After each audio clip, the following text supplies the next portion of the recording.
हम यहाँ पे थे। तो प्रॉपर्टी में हमने पहली बात बोली कि if discriminant is greater than 0 in this case, then in this case roots are real and distinct. तो यहाँ पे दो ग्राफ बनेगा, ठीक है। एक यहाँ दो ग्राफ बनेगा, मैं दिखाता हूँ। ये बात को याद रखिएगा, जो मैं बोलने जा रहा हूँ इस बात को याद रखिएगा।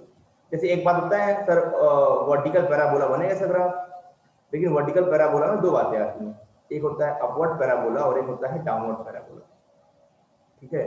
तो यहाँ पे रूट्स रियल है बेटा, यहाँ पे क्या है, रूट्स आपके रियल हैं और डिस्टिंक्ट हैं। मतलब ये हुआ कि यहाँ पे जो पैराबोला होगा वो एक्स एक्सिस को दो जगह कट करेगा, एक्स एक्सिस को दो जगह कट करेगा, एक ऐसा होगा या मे बी एक ऐसा हो, ठीक है। अब ये ग्राफ वाई एक्सिस के लेफ्ट में बन रहा है, राइट बन रहा है, इससे कोई दिक्कत नहीं है, खाली पैमाना यहाँ पे एक्स एक्सिस है कि एक्स एक्सिस को दो जगह कट कर रहे हैं, मुद्दा ये है, ठीक है। एक्स एक्सिस को दो जगह कट कर रहे हैं, मुद्दा ये है बस, ठीक। तो यहाँ पे सर तो ये दो ग्राफ में कौन सा ग्राफ बनेगा इसका, ये बताइए, कब ये बनेगा कब ये बनेगा। मुद्दा ये है, हम करें हाँ डरो नहीं बता रहा है, हम करें बाबू डरो नहीं बता रहा है। मान लो ये आपका अल्फा कॉमा 0 होगा और ये बीटा कॉमा 0 होगा। सिमिलरली ये आपका अल्फा कॉमा 0 हो सकता है या बीटा कॉमा 0 हो सकता है। ध्यान दीजिएगा, ये ए डिसाइड करता है, a x square plus b x plus c, जो एक्स स्क्वायर कोफिशिएंट है that is a, it decides the nature of parabola will that it will be upward or downward.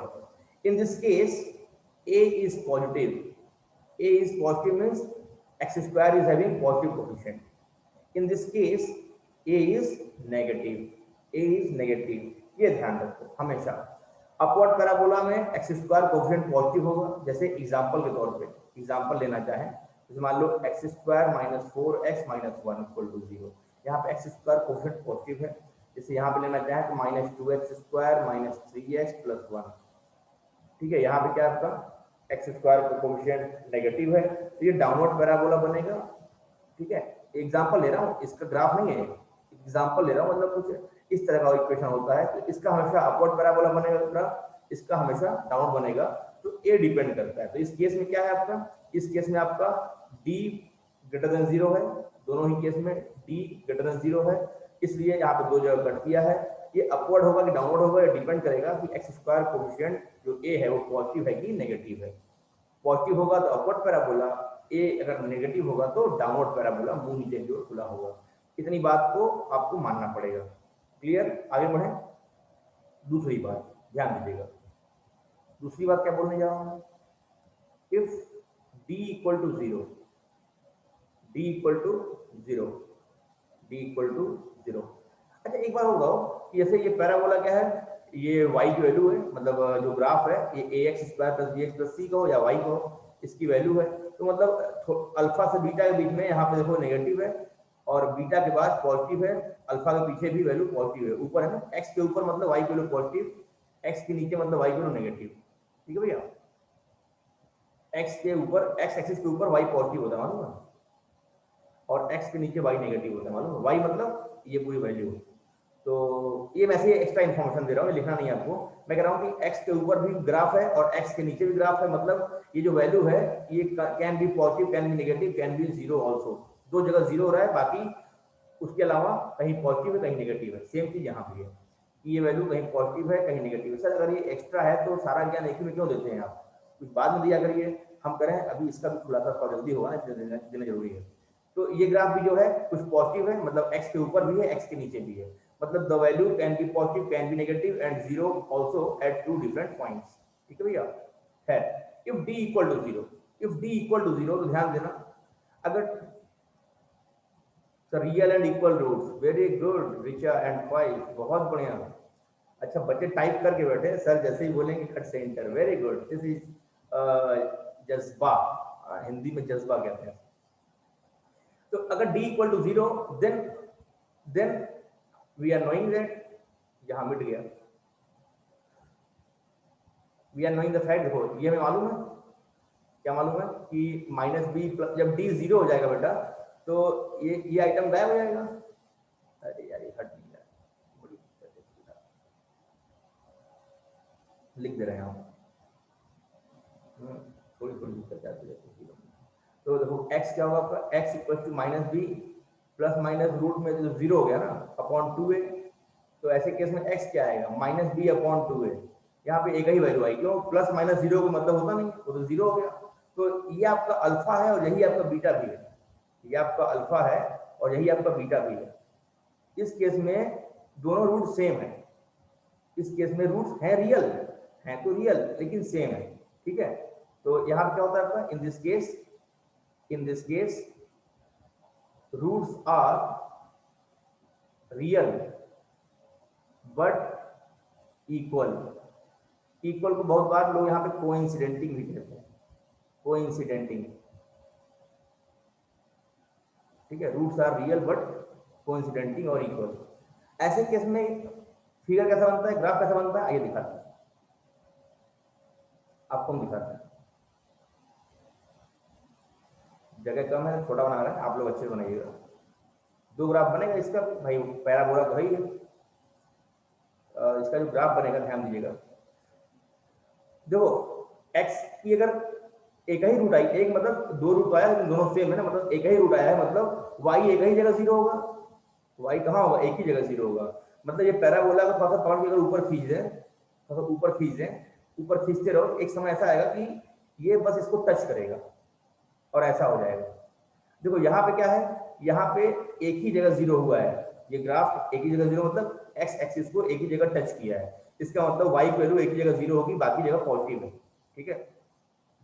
ये अब क्या है, यही आपका अल्फा कॉमा जीरो है, या इसी को आप बीटा कॉमा जीरो भी बोल सकते हो, ठीक है। यहाँ अल्फा इक्वल टू बीटा ऐसा होगा या ऐसा होगा,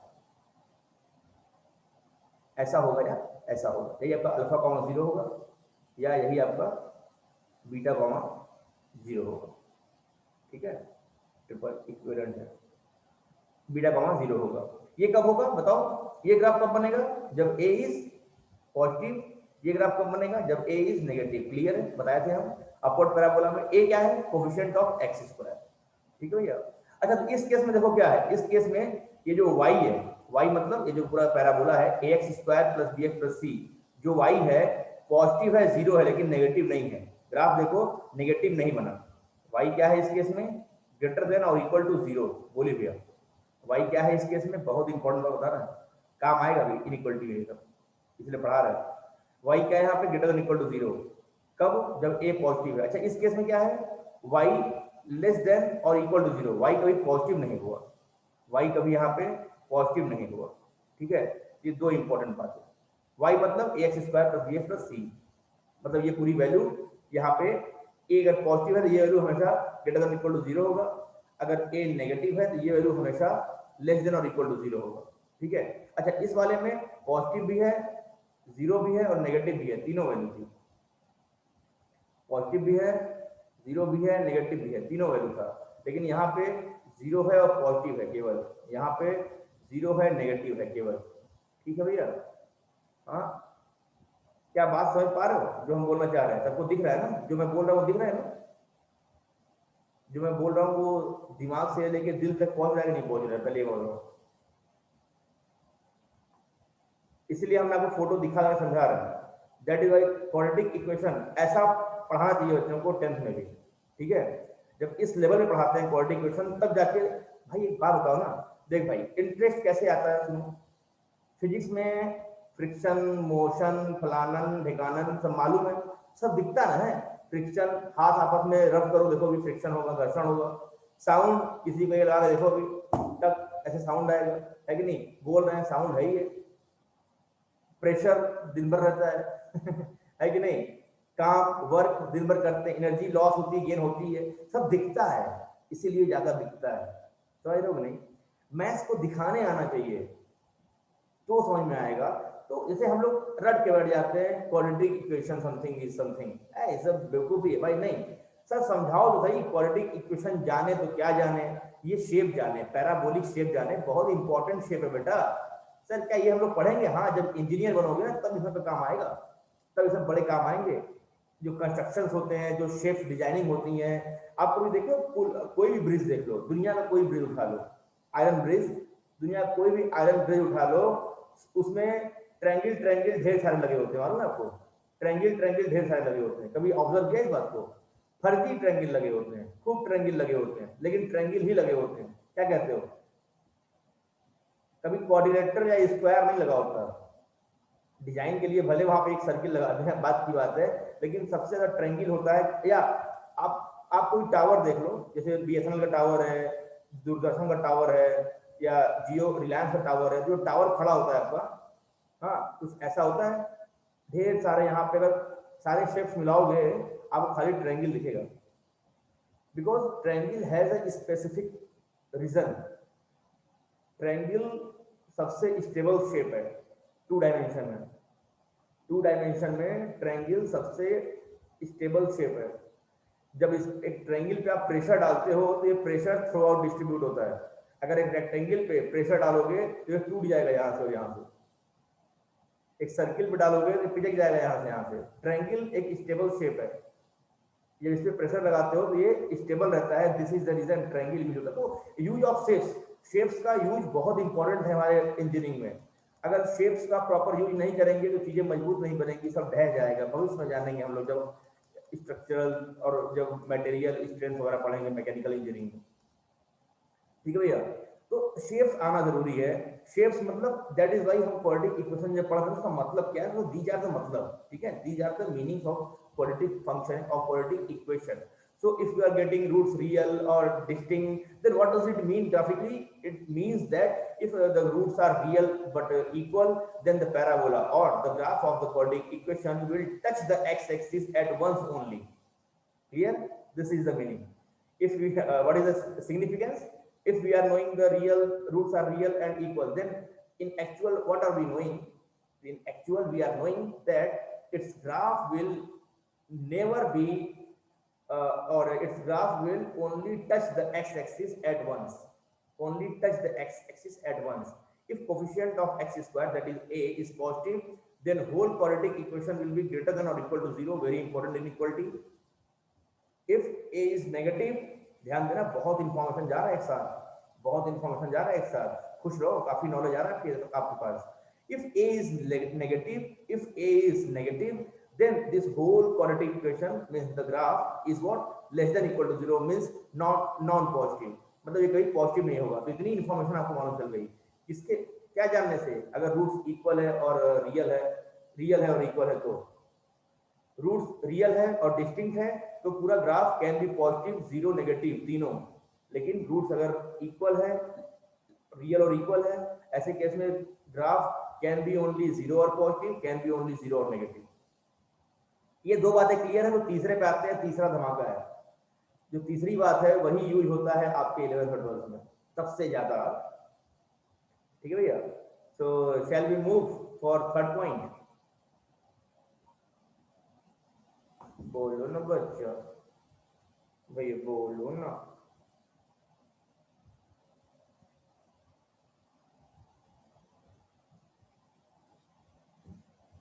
अच्छा चलिए, आद्विका यस, लीजा यस, ठीक है।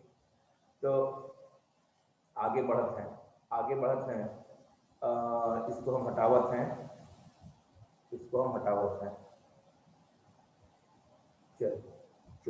चलिए कहाँ गया मेरा शेयर? हाँ ये है, screen share. I have share the screen.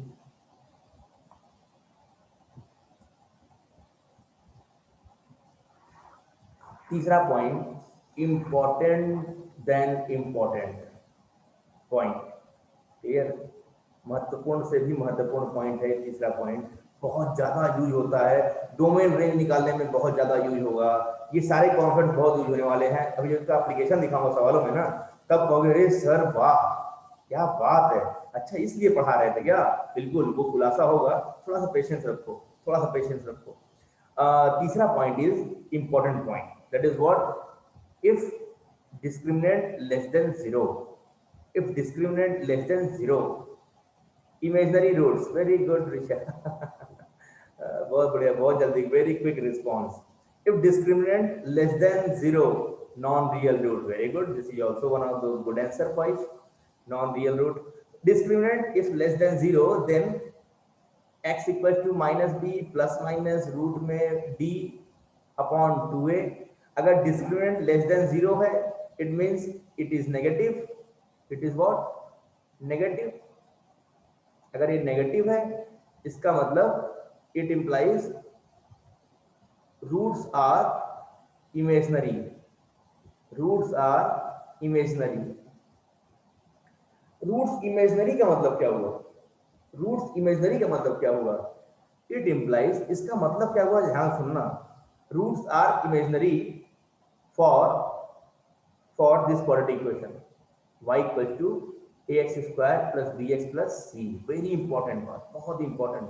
Sir क्या है बताओ भी, हम कह रहे हैं roots are imaginary, roots are imaginary for this quadratic equation. It means what? It means, it implies that no they can not be represented in graph. Atulit, बहुत अच्छा सोचे लेकिन दुर्भाग्यवश ये गलत है। सुनो क्यों, लेकिन अच्छा लगा। हाँ, आपने कहा कुछ सोचा तो वेरी गुड। हम क्या कह रहे हैं, हम क्या कह रहे हैं भैया कि रूट्स आर इमेजिनरी का मतलब क्या हुआ? देखो ग्राफ इमेजिनरी नहीं है, ध्यान देना मेरी बात को। रूट्स आर इमेजिनरी, रूट का मतलब जीरोस आर इमेजिनरी। मतलब ये हुआ x की ऐसी कोई वैल्यू नहीं मिलेगी, मतलब ऐसा कोई अल्फा बीटा आपके रियल वर्ल्ड में एग्जिस्ट नहीं करेगा जिसको रखने से ये वैल्यू जीरो हो जाए। जीरोस एग्जिस्ट नहीं किया मतलब ये कभी जीरो नहीं होगा। इसका अर्थात ये हुआ, बोलो घुसा कि नहीं घुसा, चमका कि नहीं चमका, बोलो यार please. Have you got some flash in front of you? No, listen again. Yes sir, okay. मैं कह रहा हूं रूट्स आर इमेजिनरी, तो पहली बात तो मुद्दा ये, रूट्स क्या होते हैं? रूट्स ऐसी वैल्यू होती है, रूट्स या जीरो भी कहते हैं इसको, रूट्स ऐसी वैल्यूज होती हैं जिनको अगर इस फंक्शन में रखते हैं तो वैल्यू जीरो होता है। और अगर रूट्स इमेजिनरी है भैया, if roots are imaginary then you are not having any real values for which this function can be zero. It means what? It means this y equal to ax square plus bx plus c can never equal to zero. ये बात समझ में आई hero? This quadratic function will never be equal to zero. ये बात समझ में आई hero? क्यों? Roots are real. So no real x will exist. Yes sir, बहुत बढ़िया जान ली। No real x will exist in this whole world, whole universe। exist in this universe नहीं बोलेंगे, whole world बोलेंगे, क्योंकि मैं मैथमेटिक्स का हूँ, हर चीज का रीजन होता है मेरे पास। इन दिस होल वर्ल्ड, मैं यूनिवर्स नहीं बोलूंगा। अगर जानने की चाहत है तो हमसे सवाल पूछ लेना चैट बॉक्स में, सर क्यों नहीं बोलेंगे। No real x will exist in this world for which y equals to ax square plus bx plus c can become zero। ठीक है, this is its actual mean, this is its actual mean, this is its actual mean। बहुत important बात मैं बता रहा हूँ कि मैं बहुत डिटेल दे रहा हूँ, ऐसा डिटेल हमने, सही बताऊँ मैं ज्यादा देता नहीं। Sir why not universe? अच्छा पूछ ही लिया, मन में तुरंत चुल। देखो भैया, दुनिया रियल है मेरे अकॉर्डिंग। What is my philosophy of world? World is real, world is real, universe is imaginary, universe is imaginary. There is no limit of universe. if you are moving from wherever, then there is no limit of universe। then how can we say that in the universe such x cannot exist? it may exist in some galaxy other than milky way galaxy। है कि नहीं? हाँ, क्या पता कहीं Thanos भी हो, दुनिया का सुपर पावर, है कि नहीं? हाँ, देखो ना एवेंजर्स देखो। तो जो दुनिया में है हम उसी की बात कर सकते हैं। दुनिया के बाहर तो बहुत कुछ है जो पता ही नहीं हमको, और जब पता ही नहीं है तो हम ये कैसे श्योर हो सकते हैं कि ऐसी कोई वैल्यू नहीं होगी? क्या पता यूनिवर्स में कोई ऐसी वैल्यू हो, आज तक रियल वर्ल्ड में मिला नहीं है। ठीक है, फिलोसफी बस ये है मेरी, इसलिए हमने इसको यूनिवर्स नहीं लिखाया। ठीक है, चलिए फिर। तो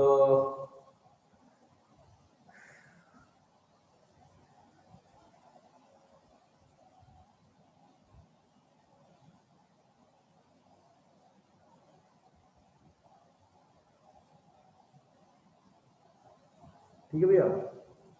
तो चलिए फिर अच्छा, इतनी बात को जानते हैं। और आज की सभा, it's graph will not touch the x axis, very good Atulit. ठीक है, इसके बारे में कहानी, इसकी कहानी हम लोग कल सुनेंगे, इसकी कहानी हम लोग कल सुनेंगे। आज की सभा समाप्त करते हैं इसकी कहानी।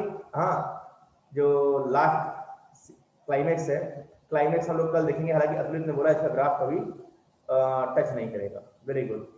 तो कल इसकी कहानी हम लोग रिज्यूम करेंगे। यहां तक की बातें एकदम रट के, पढ़ के, समझ के मिलना कल। ठीक है, और खुद से एक बार देखने की कोशिश करना है इसको। ठीक है, bye bye, take care, have a nice day.